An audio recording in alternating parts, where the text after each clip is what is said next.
We now take the conversation a step further by looking ahead to 2027 and examining how godfatherism is already shaping the upcoming elections. And now, in theory, democracy places power firmly on the hands of the people. But in practice, political outcomes are often determined far from the polling booths, in private meetings, through control or party structures, and by influential political figures who decide who gets the ticket, who stays loyal, and who defects. Now, this reality is playing out clearly in Kano State's politics, where the reported fallout between Rabiu Musa Kwankwaso and Governor Abba Kabir Yusuf has raised fresh concerns about political loyalty, control, and the future direction of the state ahead of the 2027 elections. Now, a similar power struggle is unfolding in Rivers State, with the political rift between Nyesom Wike and Governor Siminalayi Fubara triggering realignment and defections that could significantly influence the 2027 political calculations. Now, supporters argue that godfathers provide structure, experience, and political stability. And critics say the practice weakens internal party democracy, promotes loyalty over competence, and turns elected leaders into political proxies rather than representatives of the people. So this morning, we want to have this conversation. How is godfatherism shaping alliances, the factions, and also the political outcomes as we move closer to the 2027 elections? To help us unpack this, we actually have two guests, but then our first guest is with us in the studio. He is Dr. Suleiman, former chairman of the editorial board of Daily Trust newspaper. And then we're going to be having Dengiyefa Angalapu, who is a research analyst, but he'll be joining us while we're having this conversation. But then we have Dr. Suleiman in the studio. Good morning, and thank you for joining us. It's such a pleasure to have you in the studio. Thank you. We have seen what has been going on politically. I mean, 2027 is almost close. I mean, everybody's preparing for the election. But one particular problem that is facing our political system is godfatherism. So, talk to us about, godfatherism in the Nigerian context. Just break it down for us a little so that people will be able to understand, the negativity and also the positive side of, godfatherism in the Nigerian polity. Thank you very much for having me. You're welcome. And I have to say thank you also for your introduction. Thank you. I thought it captures the key issues very well. And I think that that provides me, myself, also with a useful background to proceed with the discussion. As you said, it's an indication of the weakness in our internal party democracy. In my view, I would say that the missing link in Nigerian democracy today is actually the political parties and the politicians, not the people, not even the government. Because it's parties that form government, and it's parties that take over government as well. Not also necessarily even other institutions like the media, INEC, and so on, and so forth, or civil society. The key is the political party, because they are the ones who, like I said, form governments or also seek to take over government. But the process by which they do this, particularly the primary election process, because the reason why the issue of Kano State arose and the reason why the issue of River State is lingering is primarily because of the party ticket. Because everybody is angling to ensure that they get the party ticket for a platform that can enable them to win the election.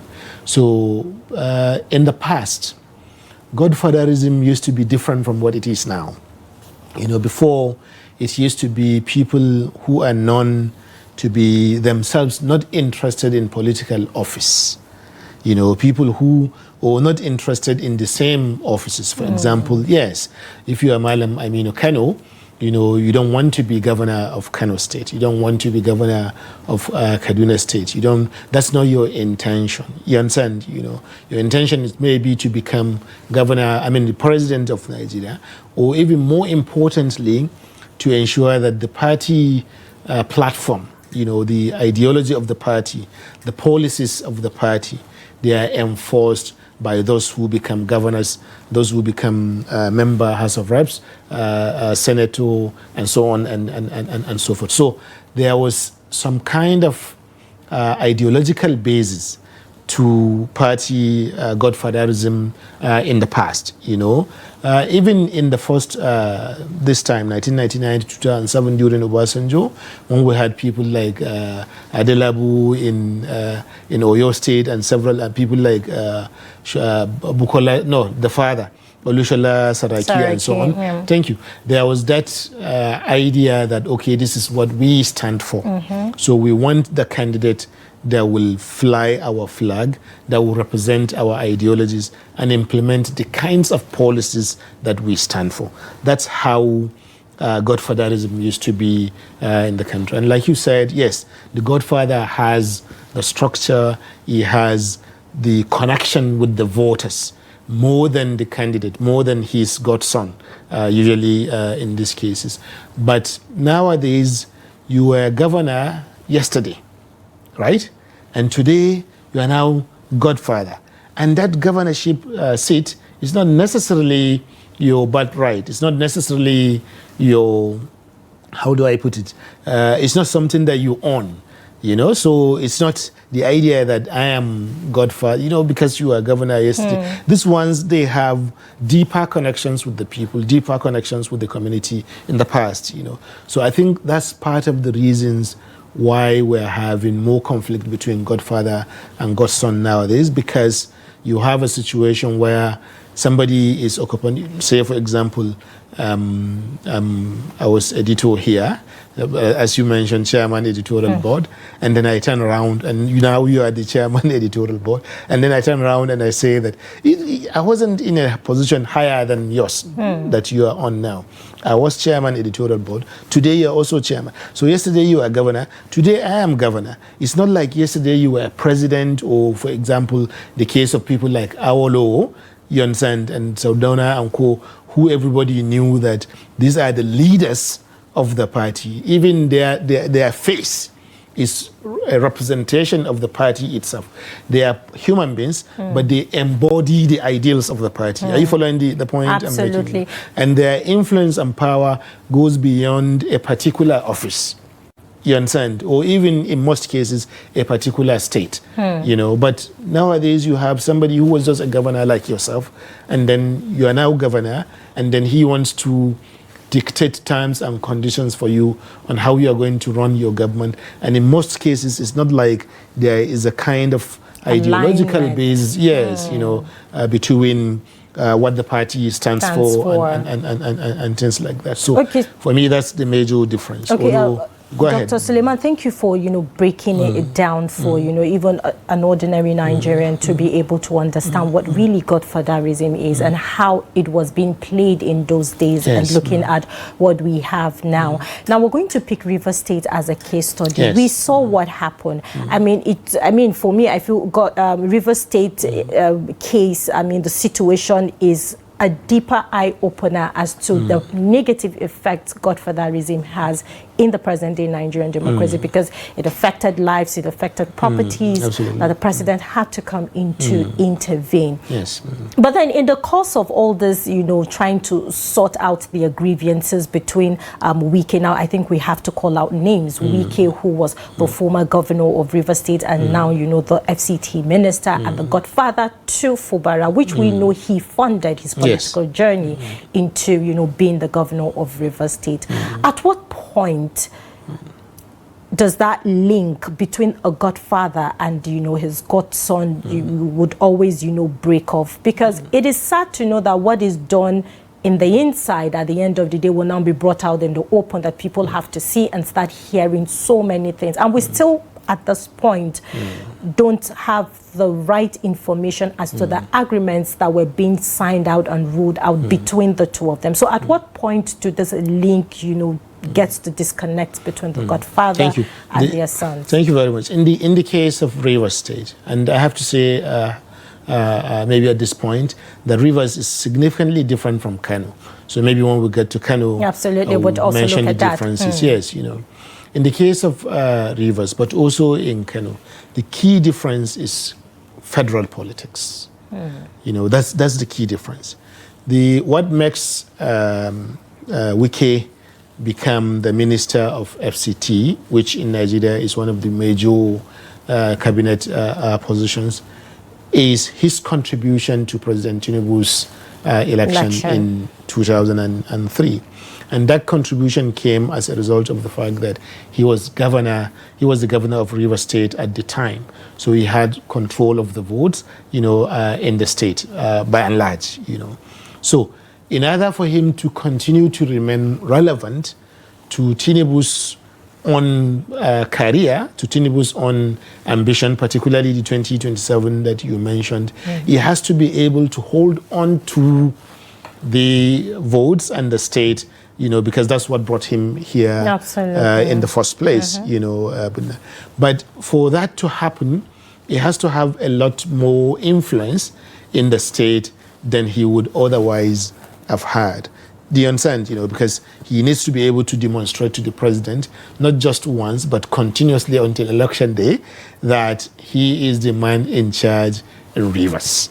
So what that means is that it crowds out the space for Fubara, who is now the new governor, the man on the seat right now. So federal politics has a way of ensnaring sitting governors to want to break away from their from their godfathers, in a way that didn't used to be the case. So Wike needs to be able to demonstrate to the president that he is the man in charge in Rivers. But that means that he has to, one way or the other, overshadow the current governor.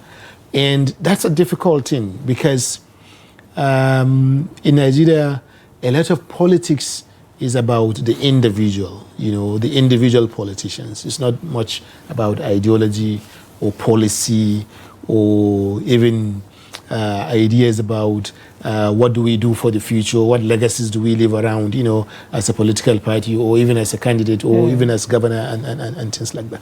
So there is always, in every election, every office, there is always a number of people whose job is political entrepreneurship, whose job is how to benefit as massively as possible from any office. Sometimes they may play a role in bringing somebody to office. Sometimes, and in most cases, they don't usually do that. Those who work for power don't always benefit from power. That's the unfortunate reality. And it's not just in Nigeria, actually. It's everywhere. So in Nigeria in particular, for governors, but also for presidents, there is always a group of people who, one way or the other, no matter what, they will find a way to create a conflict between the governor, either and the deputy, or the governor and the godfather. So because it is that wage, that gives them attention or that gives them access to the person. So in Rivers State, I think, but particularly more in Kano, I think that what we have here in this situation is you have a state government that depends, that is rich, probably one of the richest in the country after Delta and Akwa Ibom. I think the next is Rivers. So they have a lot of money, and Wike needs to remain relevant in the schemes of things. But for Fubara, if it is votes, and I am the man in charge now, and whoever is in charge, mind you, is the one who has the votes, because he is the one who has the money. He's the one who has control of the polls, Then what do I need Wike for? Why can't I go directly to Tinubu myself, So I think it was sensible for him to try to even decamp to the APC. All right, Dr. Suleiman, I beg to, beg you to hold your thought. We'll take a short break, and when we come back, we'll continue the conversation, and then our second guest will be joining us in the studio. We'll be right back shortly. Thank you. Welcome back, and thank you for joining us. A second guest just walked in. We have Dengiyefa Angalapu, a research analyst with the Center for Democracy and Development, with us this morning. Good morning. Thank you for coming in, and Happy New Year. It's good to see you this year. Good morning. Good morning, Nigeria. It's good to be here. Yes, you all are matchy, but it's a good sight to behold. So before you came in, we're having a conversation with Dr. Suleiman concerning godfatherism in Nigerian politics. We have seen how it has played in, the system for a good number of years, and it's still happening today as we speak. Being that you're someone from the National Research Development, we want to hear your opinion on this. Based on your research and expertise, how does godfatherism shape party structures, the candidate elections, and everything that goes on within that state? I think it's quite interesting. I listened into what my colleague was saying, quite a brilliant analysis, I must say. So he has already laid the groundwork for what I will discuss. I really think that when it comes to the issue of godfatherism, there is an African proverb that says that you don't shave a man's head in his absence. But when it comes to godfatherism, it appears that you shave the head of the populace in their absence, So let's look at Rivers State, that we were discussing about. If you look at the agreements, even though the full disclosure of the agreement is not in the public, you will realize that it's an agreement that does not have the people as a party. So you have the governor as a party, you have the federal minister as a party, but not the people. So you're making decisions concerning the state, concerning democracy, without the people. And this has been consistent from 1999 till date. And unfortunately, it is now, it is dictating how our democracy will be. So let's not forget the case of Chris Oba and Chris Ngige in Anambra State. Let's not forget the case of, Kwara State, where we have Olusola Saraki and Mohammed Lawal. Let's not forget the case of Oyo State, where you have Lamidi and then Ladoja. And even in Kaduna State, El-Rufai and Obasani as well. Exactly. And if you look at all of these states, one thing is consistent. What is the agreement? It is either they are talking about who brings the appointment and the structures and all of that. It is either they are talking about state resources and all of that. It is seldom about the development of the people and then of the state. So it is gradually becoming, now directly to your question, it is shaping up the politics and the party structure, because when you have a godfather, he puts people in place, it dictates who becomes, who wins the primary elections, and then it dictates the party structures and all of that. So it means that that godfather is the party, that godfather is the state, and it leads to state capture. So overall, I would say that the issue about godfatherism is something that is very, very deep. It takes people out of the center, and it makes democracy, a government of the godson and the godfathers and not the people anymore. Dr. Suleiman, let me come to you now. I want us to turn to Kano State. You're from the north, and you seem to have a clearer and better understanding of what is going on in that region. But how do you assess the fallout between Rabiu Musa Kwankwaso and the sitting governor Abba Kabir Yusuf? I mean, what are the political stakes involved? Thank you. Before I come to that, I would like to chip into what Dengi said. I agree with this analysis entirely, particularly about how the whole idea of godfatherism leaves out the people. But that's also because of the people themselves. You understand, the participation of Nigerians inside political parties, not just voting during national or general elections, but to be, for example, how many of us here are category members of any political party, Nigerians, we don't do enough of that. You understand, So I think if we want that to change, if we want a situation where parties, like I was saying, that it is the political parties that are the missing link, but also citizens as well.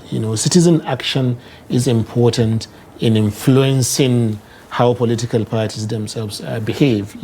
If citizens are detached from the politicians or from the political parties, chances are that they will concentrate power, as he rightly mentioned. So I think that we need more Nigerians to, for example, the Labour Party. Why do you think what happened in the Labour Party happened? They had a fantastic movement. Do you understand? But the movement and the support base of Peter Obi, they were largely outside of the Labour Party itself. Do you get? It wasn't his supporters that constituted the larger, structures within the party across the states, and they should be.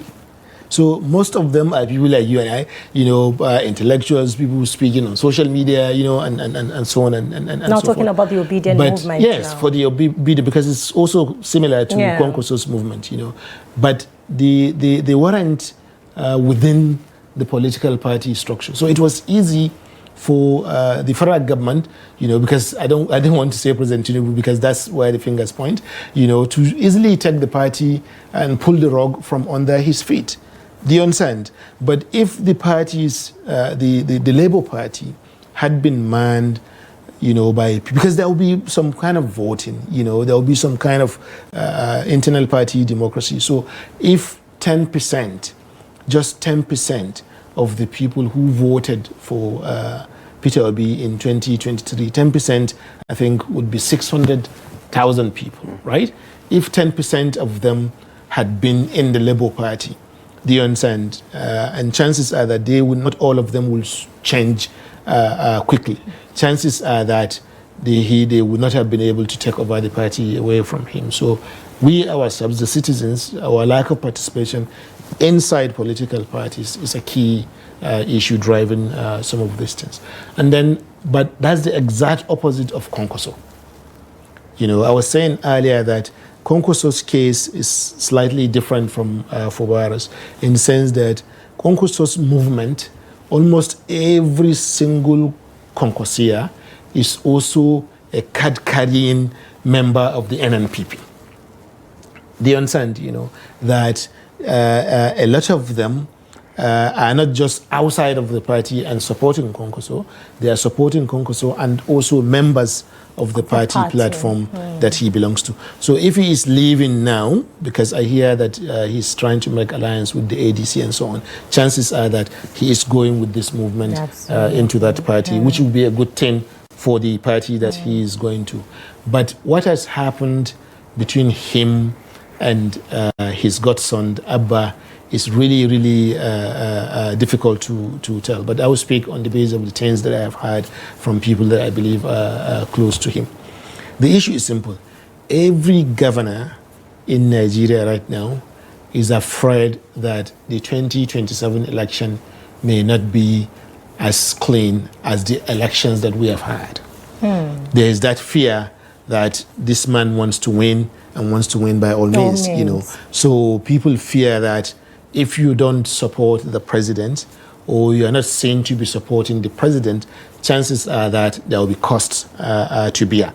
So when people shout about, what do you call? And this is more for those who have second-term ambitions as well. You can see the governor of Bauchi State who doesn't have any second-term ambitions because he's ruled out constitutionally, is able to claim to want to stay in the PDP. The same with Makinde in Oyo State, because they will not be on the ballot in 2020. So you think if they were on that ballot, they would also, defect to the ruling party? Yes. They might that effect, that fear effect will also apply to them, because to be honest, a president in Nigeria is a powerful person, and sometimes he doesn't even have to interfere with the election. He doesn't even have to interfere with anything. It is just the body language that people would take a cue from. Do you understand? For example, the Supreme Court, the judgment they gave last about suspension of a governor. From office. For a lot of people, that was shocking because it was directly contradictory to what the same Supreme Court had judged only a few years ago. Nigerian democracy, the entirety in 1999 today is 25 years, 26 years. So it's not like so many things have happened for things to have changed for the Supreme Court to now have a different opinion. You get it? Okay, so let's bring you in now. I mean, for the final word, I just got a message from my director saying that, time is almost wrapping up. So with all of what is happening, we just, at the end of the day, we need to seek for resolutions. We need to seek for solutions and how to, make sure that the little fruit that this godfatherism has been able to, or should I say the little bite, excuse me, of, the system called godfatherism has eaten in our system should not continue as we move into 2027. I mean, it's part of the plans that we have as Nigerians. So what practical reforms or measures, that's why we're bringing you in here based on your research, and so what practical reforms or measures could strengthen democratic processes and also reduce undue godfather influence before the 2027 elections? So I think it's simple and straightforward. One is that we need to strengthen internal political party structures, and it's very, very important. The second reason is the politicians themselves. They should know that godfatherism is a very risky investment, from Anambra to Kwara to Lagos. It has never really worked. We've seen that it has not really worked. So I wonder why they are still going in that route. Democracy will definitely reinvent itself. Democracy will find its way. The people will always find their voice in some way. So it is better you allow the people to rule. You leave the state, leave the governorship position when you are gone, and then build that legacy for yourself as someone that says, well, I was there, and I have given the ownership of the state back to the people. So overall, I would say that we need to strengthen the political party structures. Then secondly, the people themselves need to understand that democracy is for them. Democracy is the government of the people. So they should take ownership. Thirdly, this issue about federal might and federal interference into state, needs to be reduced, because as we can see, most of the godfathers that we've seen also are people that transcend from the state level to some federal structure and think that with the federal structure they can still control the state. It has always been happening, whether you talk about being senators or being ministers in this case and all of that. So we need to see that the federal level, sees the state as a coordinate sphere of authority with regards to how federalism is being practiced. And if you see the state that way, you will realize that the state also has its authority, the state also has mandates and the right to bring the people that it feels will bring the right leadership on board. So I think that we need to be true to ourselves. It has really not worked, and it won't really work. So let democracy be for the people. Thank you for that, Dr. Suleiman. One last word from you as well. Well, more or less what he said, but to be honest, I would add or re-emphasize what I mentioned earlier. Nigerians, there is no autopilot democracy. Democracy is a system of activity, active citizenship, So for me, the onus lies more, because the current system still works for the political parties. It still works for the politicians, one way or another. The chaotic system that we see works for them very well, in the sense that even the Fubara tomorrow that you were talking about now, tomorrow after his 8 years, if he makes the 8 years, chances are that he too will also want to impose another godson, because that's what they have been doing throughout. So what really matters is the citizens really need to also stand up and register, particularly the middle class people who have education and who have jobs. Do you understand? And who are able to resist certain kinds of incentives or certain kinds of inducements. You understand? To say, oh no, I think I share the ideal of APC or ADC or Labour Party. Let me join them, and we do so in large numbers, because without that critical mass of like-thinking people, you understand? We can blow grammar, you understand? But the people who vote and who participate in politics, if you look at any political party and you meet with the core members of the political party, believe me, they are not people like you and I. Absolutely. A lot of them are people who are desperate economically, who haven't had as much education as they should have had, who have little opportunities, people at the base level. And that's the groundwork for every political party. So they're easy to throw around. You understand? They're easy to manipulate. They're easy because all they need is money. But if people like you are in political parties and you attend meetings, as regularly as you can, chances are that you'll be able to influence the system. You cannot change a system if you are not on the table there. Absolutely. So my appeal will be for Nigerians, particularly middle class level above, to see that politics is not something only for politicians. It's for everybody, right? So let us also join political parties and participate in these processes. Thank you, gentlemen, for coming this morning. Dr. Suleiman, former chairman of the editorial board of Daily Trust newspapers, and Dengiyefa Angalapu, research analyst with the Center for Democracy and Development. Next time, when I know I'll be having you both in the studio and I'll be alone, I think we have to do the machi-machi outfit.